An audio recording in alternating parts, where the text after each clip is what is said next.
Sa basihan naman po't barometro ng kung ano ang meron si Vice kumpara sa kanyang mga kasamahan, napakalayo na po ng agwat.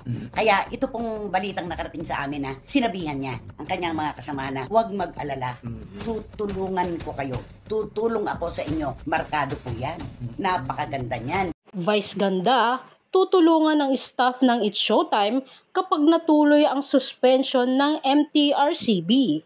Nasagap na chika ni Christopher Min na magbibigay ng ayuda si Vice Ganda sa staff ng It's Showtime sakaling matuloy ang 12 araw na suspension sa noontime show. Anya, ako po ay nagkaroon ng pagkakataon na makausap ang isang impormante na napakalapit po sa aking puso dahil nakatrabaho ko ng matagal sa ABS-CBN.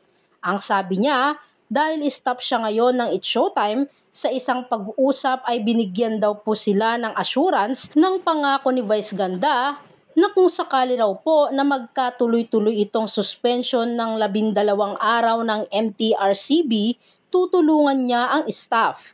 Say ni Christy sa Showbiz Now na. Hindi naman daw alam ni Christy kung tutulungan din ni Vice ang mga fellow host niya.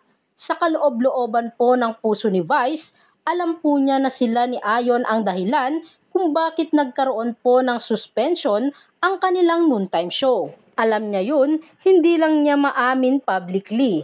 Kaya yung production staff, tutulungan niya kasi malaking kawalan yun.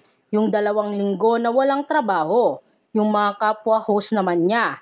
Alam niya na mayroon namang mga naiipon. Sabi pa niya, narito naman ang ilang komento ng mga netizens. Mabuting tao si Vice Ganda. We salute you, Vice Ganda. God will always bless, guide, and protect you, idol. Dapat sila na lang ni Ayon na suspende. Di na dinamay yung show. Sa totoo lang, wala talaga akong makitang mali sa ginawa ng Showtime. It's okay. More blessings pa rin ang darating kay Meme Vice.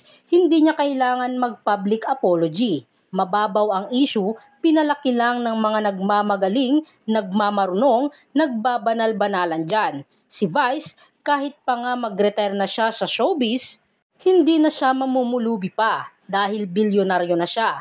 Hindi gaya ng ibang mga bashers and haters na namamatay na lang kayo, mga hampas lupa pa rin kayo. Yan ang katotohanan. Si Vice, pinagpala. Samantalang ang mga bashers niya, patuloy na namumulubi and I thank you. Matatandaan na nindigan ang ABS-CBN na walang nilabag na batas ang nasabing noontime show kaya aapela sila sa MTRCB para mabago ang resolusyon. Kung ibabasura naman ang kanilang motion for reconsideration, maaari pa silang umapela sa Office of the President.